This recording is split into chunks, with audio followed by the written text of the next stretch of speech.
¿Cómo están, estimados amigos? Muy buenas noches, bienvenidos a su programa Gestión y Desarrollo. Al iniciar algunas entrevistas que son el preámbulo sobre el cual nosotros vamos a generar un diálogo que tiene que ver con temas de economía, de integración, de planificación, de gestión. El día de hoy estamos con el magíster Ramiro Zapata. Él es profesor universitario en varias universidades de nuestro medio y también en el ámbito internacional. Le damos la más cordial bienvenida, Ramiro. Alfredo, buenas noches, un gusto estar en tu programa. Sin duda es importante tratar de entender lo que ha ido ocurriendo durante la semana. Movimientos sociales, convulsión social, un paro de 72 horas de la Central Obrera Boliviana, que es la consecuencia del despido de una empresa quebrada, Enatex, nos llama a la reflexión en el entendido de que no planificamos como corresponde. Los actores sociales e institucionales en algún momento se encuentran para hacer contubernio, en otro momento se desencuentran, vamos a decir, porque hay una lucha de intereses, estamos dentro del marco de la economía política, no hay la asignación que le conviene a cada uno de esos actores, entramos en la contradicción y, por supuesto, ¿cuánto se expande la economía? Es la pregunta. ¿Será que tenemos perspectiva estratégica de largo aliento? Si quieren, tenemos el pensamiento holístico, entendemos las relaciones de causalidad, estamos saliendo de la administración a la gestión para garantizar equidad social, equidad generacional, equidad en función del ambiente o el hábitat, porque los seres humanos somos los que más depredamos la naturaleza y generamos desequilibrios, terremotos, porque extraemos el petróleo, generamos los movimientos de las capas tectónicas, en fin. ¿Hay fallas en el mundo? Sí las hay, pero el ser humano es el que va deteriorando el ambiente. Entonces, ¿qué está pasando en esta perspectiva de gestar un modelo planificado, de que a través de la acción comunicativa nosotros podamos generar ese proceso planificado, dejando de lado la improvisación, que si quieren es la causa fundamental del sufrimiento en el cual nos desenvolvemos los bolivianos? Entonces, eso también tiene pie para analizar las sociedades subdesarrolladas, las sociedades con altos índices de pobreza, de corrupción, en fin, son tantas telenovelas que tenemos en nuestro medio que en definitiva generan distracción, que en definitiva no nos dejan pensar y hacer el trabajo en equipo, Ramiro. Sí, como bien dices, has tocado el tema de que tenemos voy a empezar por la parte final, en la cual dices tenemos una gran cantidad de información, vamos a decir. Estamos viviendo la era de la distracción, eso es lo que también dicen los ingleses con sus estudios, porque toda la gente tiene tal cantidad de información hoy, especialmente con el tema de la tecnología, que la tenemos acá, los celulares y las computadoras. Luego esta explosión de los medios. Bolivia es un país que ya desde que apareció la televisión a color y la ley, que fue la que fue dinamizando todo este proceso de llegar a tener uno de los países con probablemente la mayor cantidad de canales, ¿no? Es decir, a diferencia de otros países incluso más desarrollados que tienen una política comunicacional muy estricta y también de acuerdo a intereses, ¿no es cierto? Entonces, vengo estudiando estos temas de estrategia y dentro de uno de los procesos de la estrategia, por ejemplo, que habla Mintzberg, vamos a decir, porque como somos profesores y estamos navegando en esas corrientes del pensamiento que al final tienen su razón de ser y que influyen en la sociedad, y que hoy quiero presentar los 7 principios universales.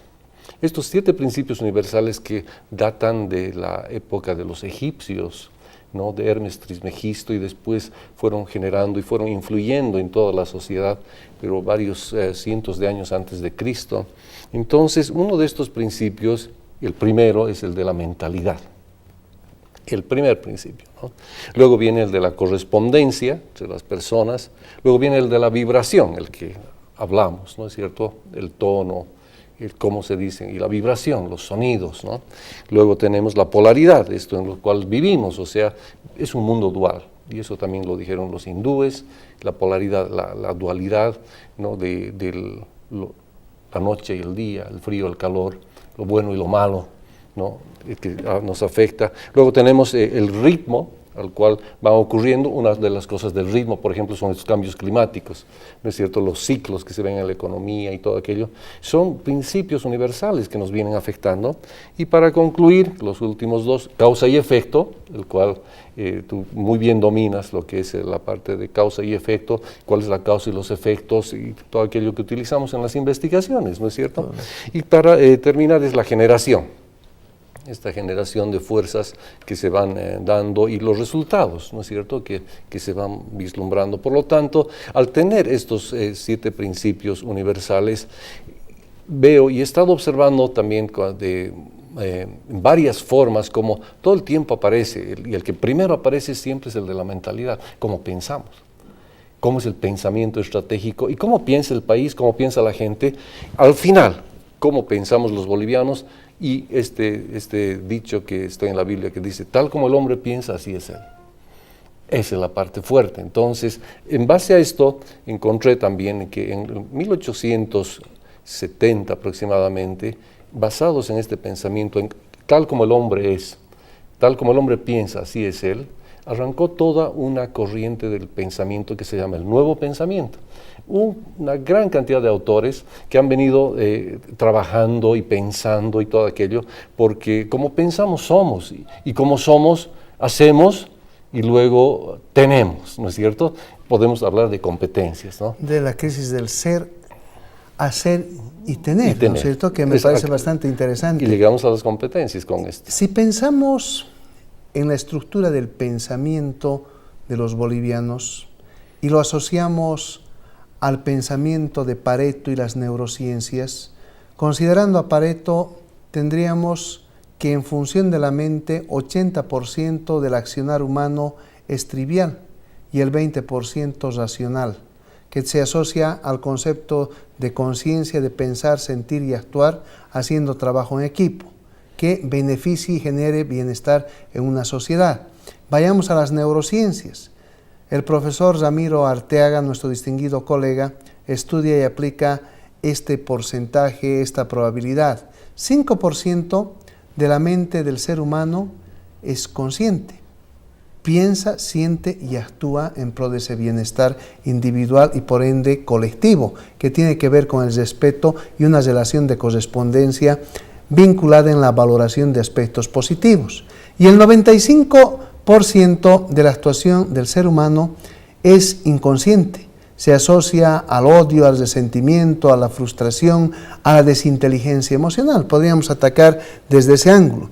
¿Qué pasa en un país como el nuestro cuando el pensamiento es de orden particular, se tiene diversidad de culturas, se tiene en la palestra el aspecto de la discriminación más vinculada al tema racial, de posición?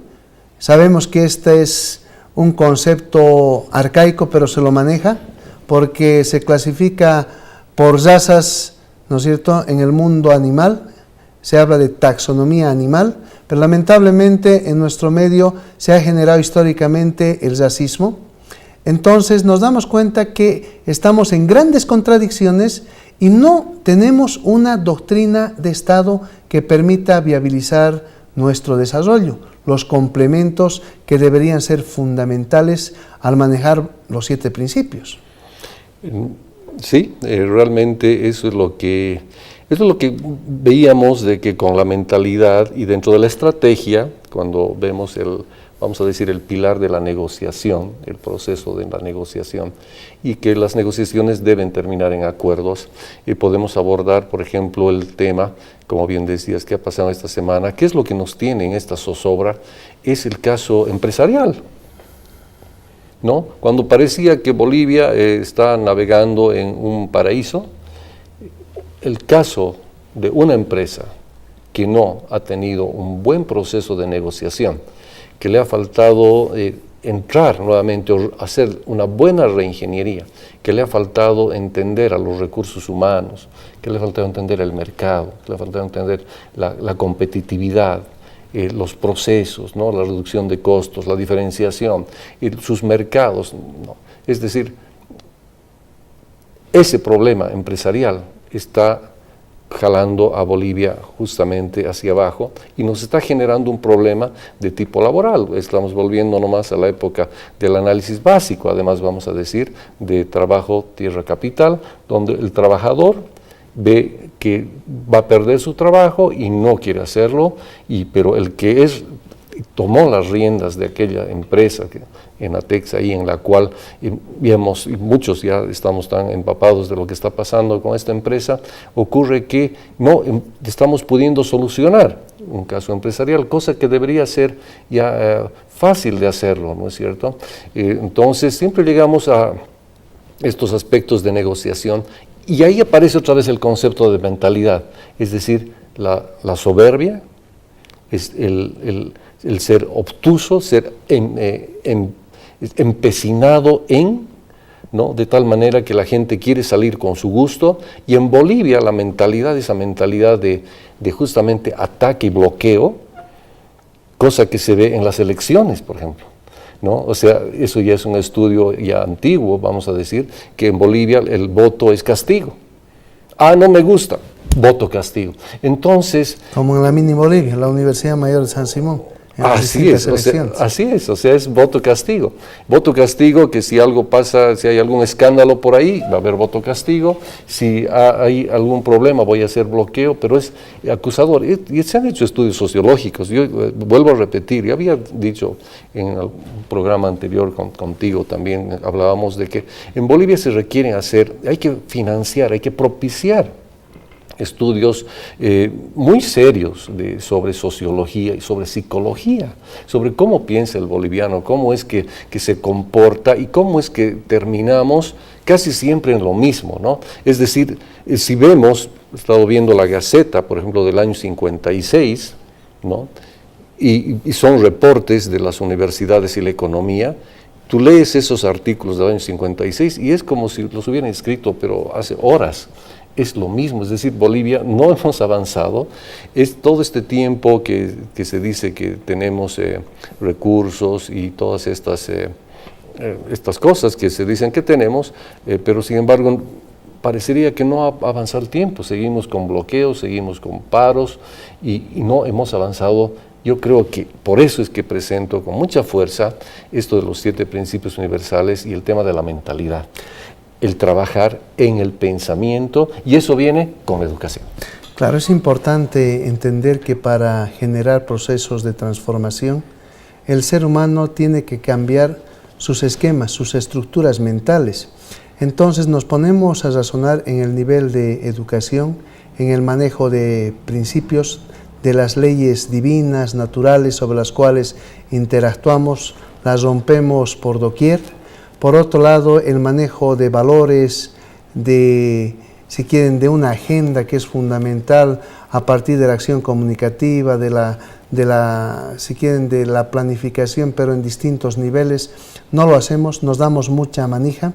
Y por supuesto, en el tema del conocimiento estamos tan rezagados, no tenemos por si acaso inventores, no tenemos muchos innovadores. Cuando hablamos de una economía primitiva como la boliviana, estamos hablando de aplicar una teoría de la dependencia para entenderla, que la han aplicado muchos economistas, muchas personas que hacen ensayos, modelos, y nos damos cuenta que nos dedicamos a explotar y exportar materia prima y a consumir producto acabado. Tenemos una economía de filtración. Entonces, consolidar empresas nacionales es bastante complicado, más aún cuando se impone la economía sumergida, la informalidad, hay interacciones raras, las vamos a llamar, que resumen contrabando, que resumen desincentivo a la producción nacional, pero dentro de la pequeña o incipiente empresa nacional, si nos damos cuenta también al discutir el concepto de empresa, negocio, es bastante complicado, nos damos cuenta que no contamos con la gente apropiada para por lo menos innovar.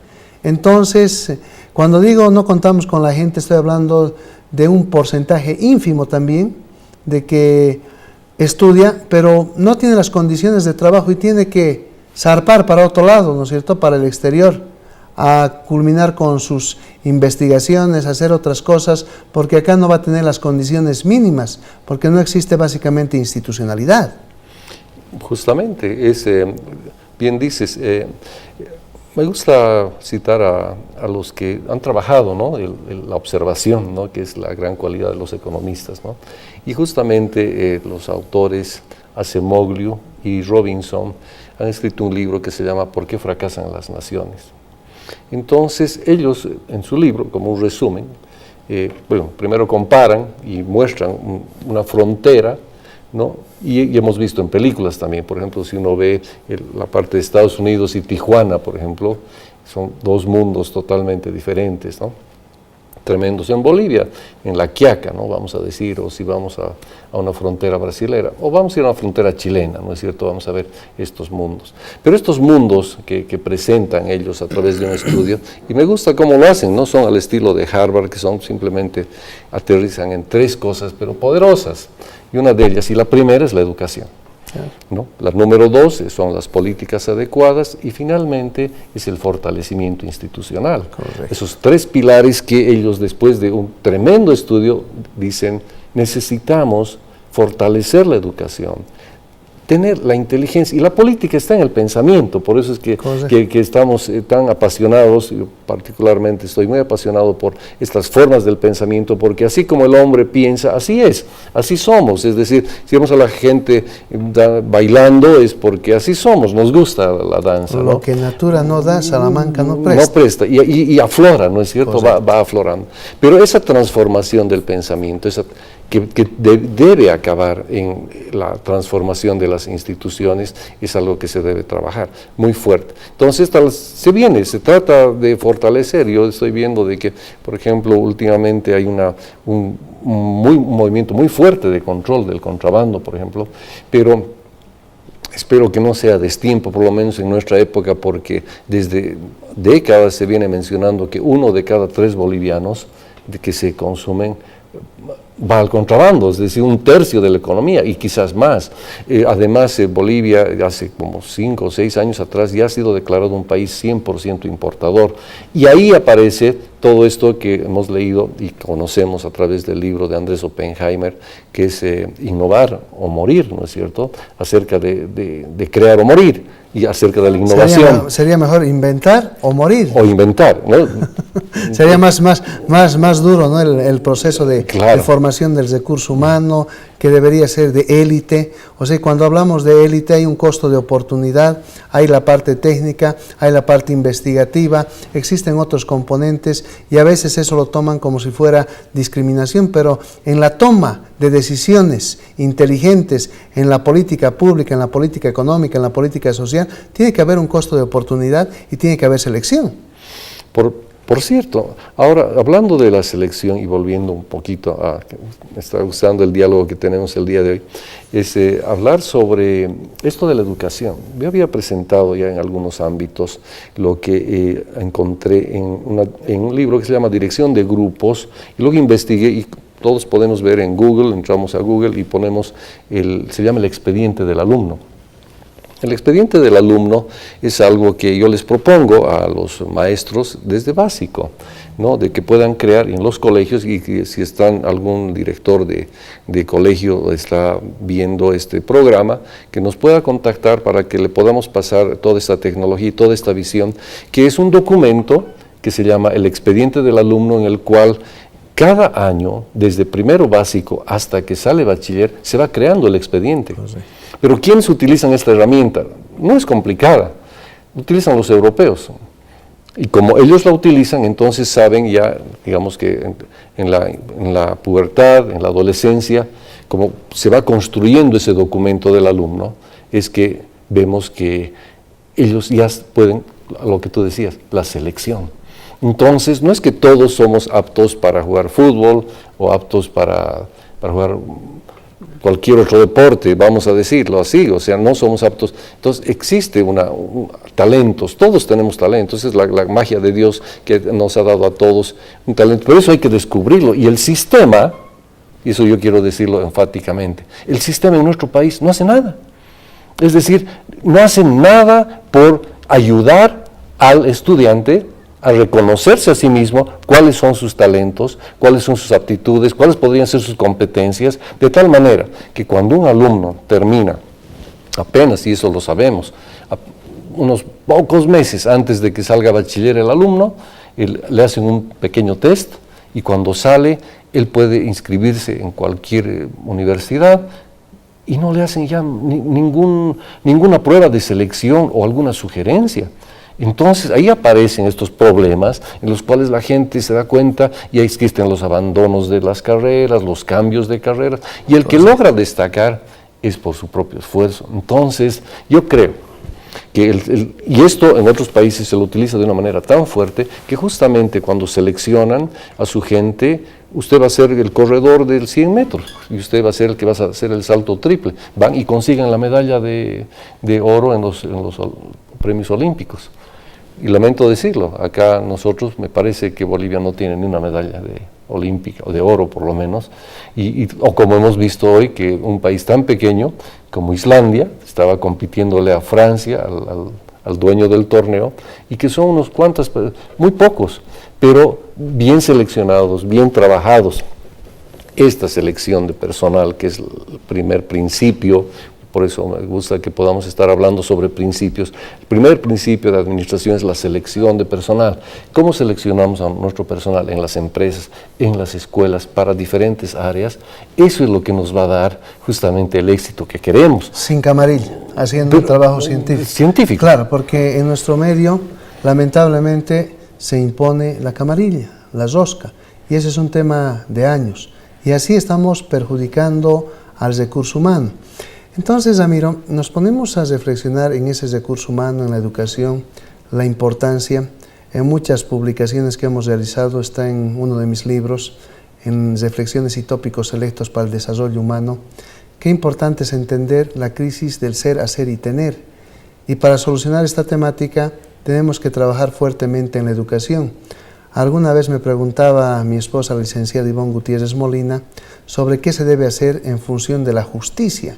Y yo le contestaba, para que en un país exista justicia, por lo menos un 70% de la inversión tiene que darse en un modelo de salud, nutrición y educación para la producción que aproveche la diversidad de pisos ecológicos y la diversidad de culturas. Ahí hablamos de polos de desarrollo, hoy que quieren consolidar el concepto de autonomías. La autonomía no significa independencia total. Para llegar a una independencia total hay que trabajar bastante, ¿no es cierto? Y es complicado, contradictorio. Como ustedes pueden ver, Inglaterra quiere estar fuera de la Unión Europea porque tiene un componente importante en la producción, ¿no es cierto? Y es un país pesado industrial, es un modelo mixto, pero con mucha tendencia capitalista, con mucha responsabilidad social, pero que, por ejemplo, no concibe en sus políticas económicas el aspecto de que no se pueda mover en una Unión Europea la tasa de interés para incentivar el proceso de inversión y producción, por ejemplo, ¿no? Entonces, hay cosas interesantes que nos sirven de ejemplo para poder avanzar, pero en nuestro medio, o sea, por el tema de la mentalidad, por el dogmatismo, nos quedamos trabados. Entonces, por el tema de la camarilla, que niega la institucionalidad, entonces no podemos avanzar. ¿Y qué estamos haciendo? Estamos haciendo una pésima asignación de recursos. No estamos hablando de eficiencia, de eficacia, de efectividad, si quieren, de equidad, y menos aún de hacer sinergia, porque no planificamos, ¿no?, para obtener resultados más allá de los esperados. Así es, como bien dices, no estamos logrando los resultados, y como un ejemplo claro, para ser muy objetivo, me gustaría hablar de lo que es el agua, ¿no? El agua, yo tuve la experiencia de hacer una tesis, de mi tesis de licenciatura en una empresa de agua. Entonces pude estudiar los procesos y todo aquello, ver la comparación, y lo terrible de lo último es que he encontrado libros que ya son de hace 6 años atrás y que se llama Ciudades sin agua. Uno de los libros, porque hay bastante escrito, hay muchas ciudades que ya están atravesando este proceso de sequías y la guerra del agua y todo esto. Además quisiera hacerle un homenaje a don Alvin Toffler, quien estuvo en Bolivia, que en paz descanse, un pensador, yo creo que un investigador de talla increíble. Cada capítulo de sus libros tiene como 50 libros de referencia para escribir un capítulo, es un monstruo de la investigación, que en paz descanse. Nos ha dejado libros tan preciosos y una visión, ¿no? Incluso lo pueden ver en YouTube y todo, como hablaba Alvin Toffler. Y él hablaba también de estos temas, justamente él habla de la guerra del agua. Un paréntesis también Adelante. para nuestros estimados televidentes. Si quieren, el futurólogo en relación al comportamiento del desarrollo, de la economía, otras interacciones. ¿Y saben cuál es su virtud? Entendía el presente, entendía el pasado, relacionaba indicadores con los ciclos económicos, jugaba con el sentido común para llegar, digamos, a cierto tipo de resultado que podría ser catastrófico o no, pero dependiendo del comportamiento de los actores sociales e institucionales. Y los gobernantes, si hicieran un poco de hincapié en esos elementos, serían políticos muy inteligentes que podrían dar la luz sobre la cual realmente existe equidad ambiental, equilibrio en la producción, en el consumo, en la interacción, en la integración, ¿no es cierto? Podrían provocar bienestar, pero no quieren, porque el bienestar está concebido, entre comillas, en el ámbito individual, que no es correcto en términos conceptuales, ¿no? Así es, porque en realidad el bienestar es de la comunidad, ¿no? Por eso es común, la comunidad.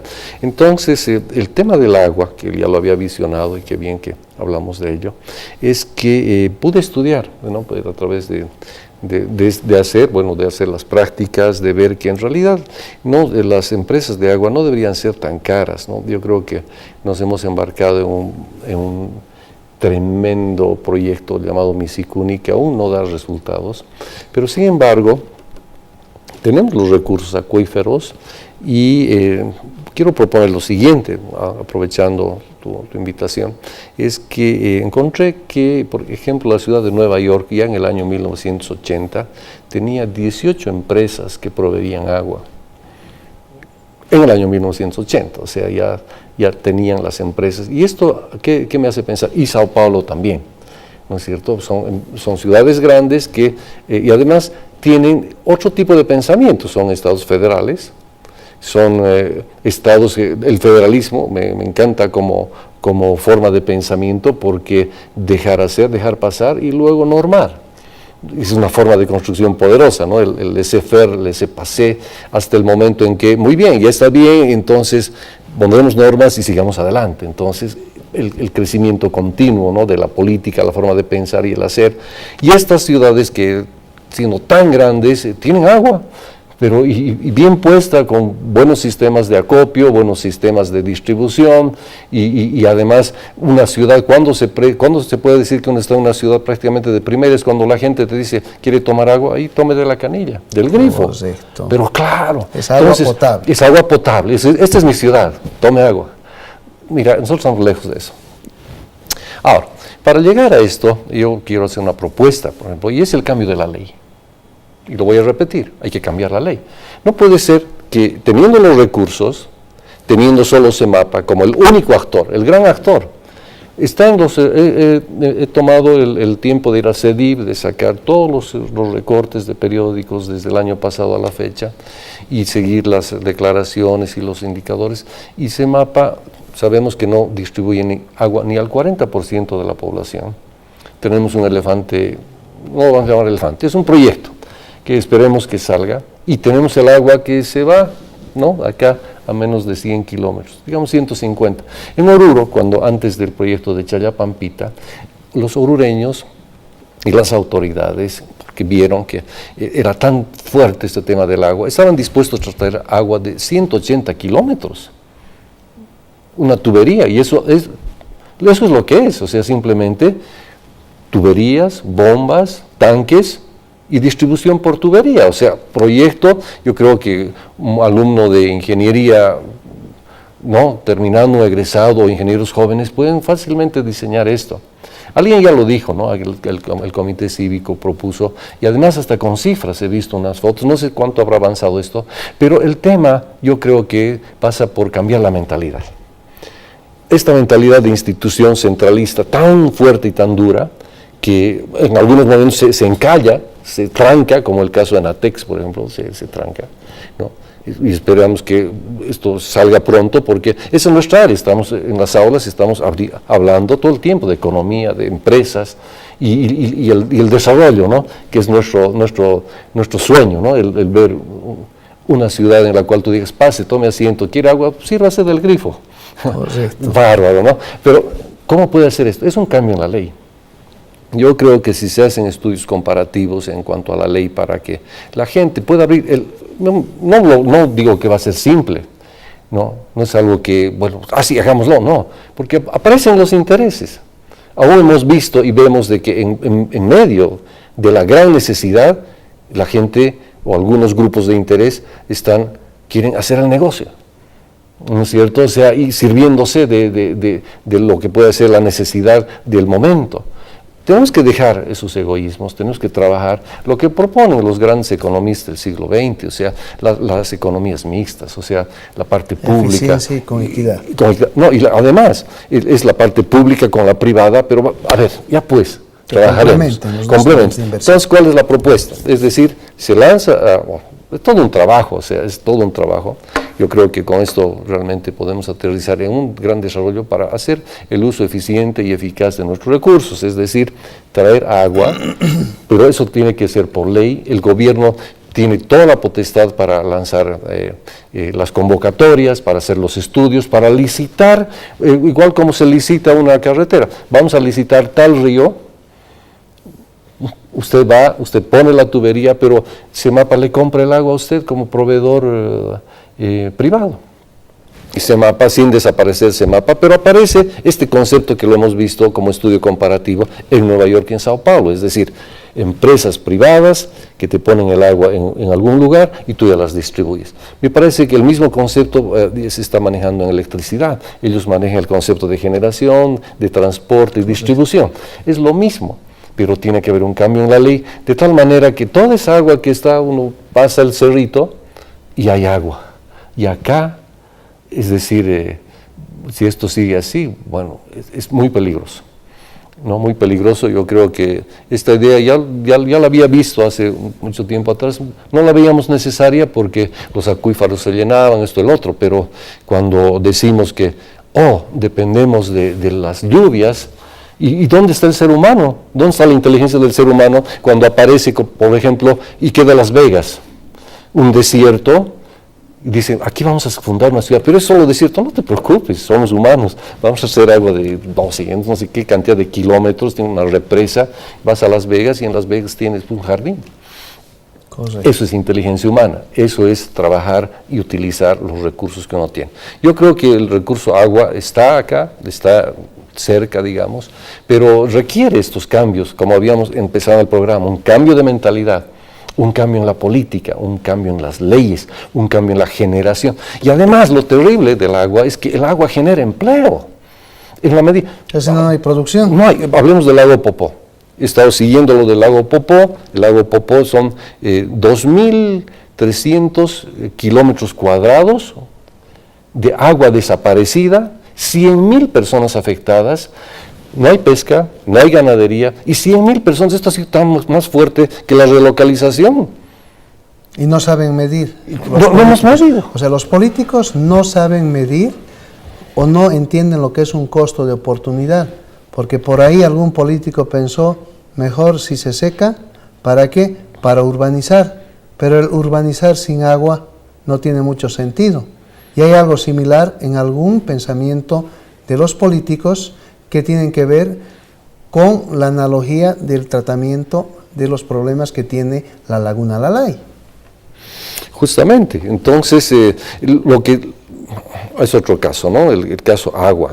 Que se evapore, que claro, se seque. Dice. ¿no? Claro, o como coña, ¿no es cierto? Correcto. La gente, ya están viendo los loteadores están ahí. No, pero no, ese no es el tema. Agua es vida y sin agua estamos arruinados, ¿no es cierto? Por lo tanto, yo creo que es una idea, ¿no es cierto? Esto dentro de la administración se llama la previsión y las alternativas, y esta es una alternativa, o sea, y se podrían generar muchas más. Ha habido una cumbre del agua, pero no sé si me falta información, eso también manejo como principio, ¿no? De que siempre falta información, no somos monos sabios o podemos tapar el sol con un dedo, pero yo creo que esta propuesta es factible, ¿no? De cambiar la mentalidad, cambiar la ley, que el gobierno siga en control de los recursos, ¿no?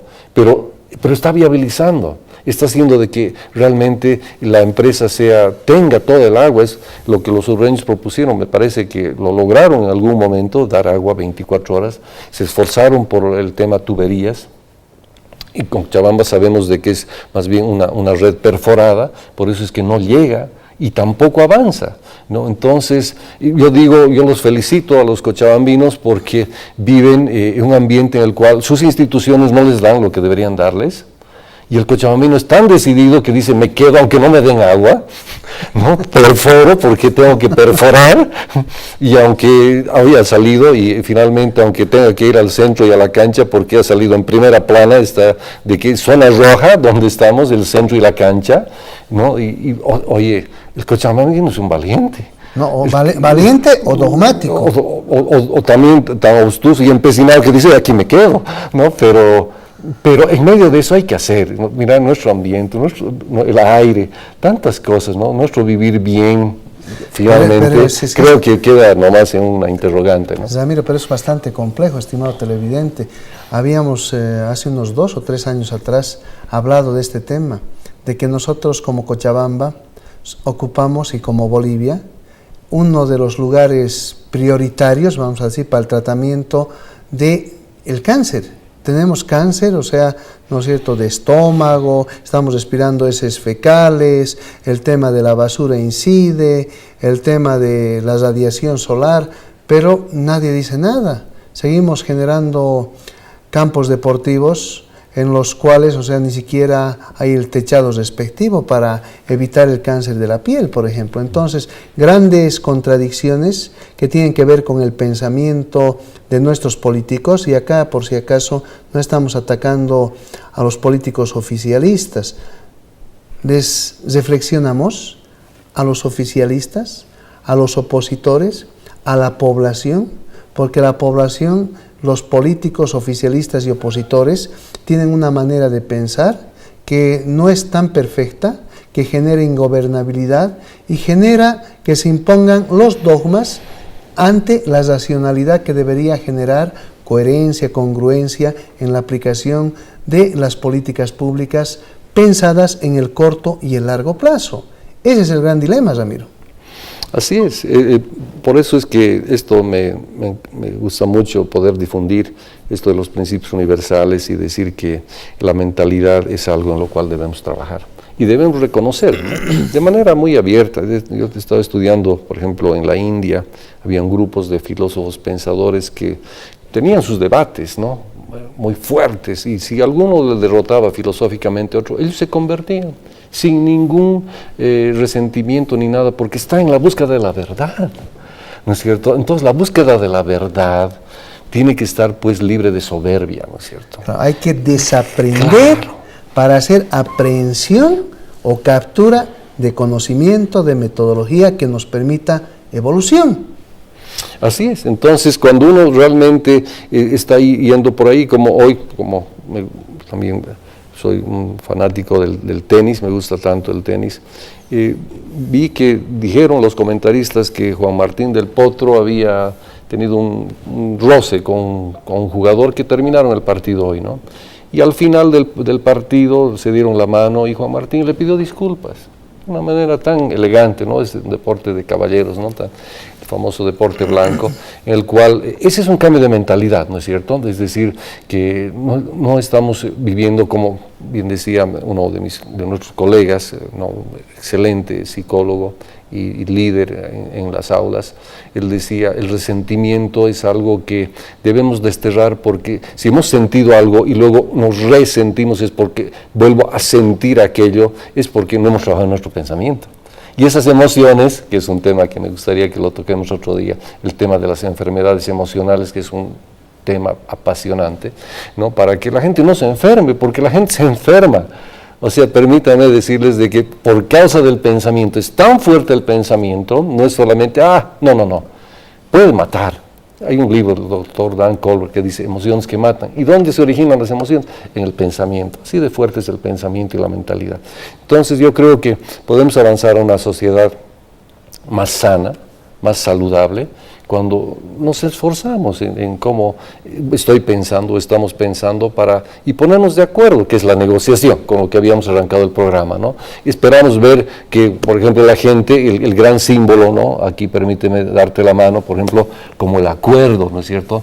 El acuerdo en el cual... Bien dada la mano, y bien dado, ¿no? O sea, no así, ¿no? Sí. Como hace mucha gente, sin energía, de manera insincera la vamos a llamar. Claro, y eso es el bien vivir, ¿no es cierto? El convivir, el darse la mano, el llegar al acuerdo, mirarse a los ojos y decir, avancemos, o sea, hay tanto que construir. Somos un país joven, o sea, el censo de hace unos años revelaba menos de 20 años, tiene el 60% de nuestra población, tenemos una juventud. ¿Y qué de los jóvenes? ¿Qué les estamos dejando?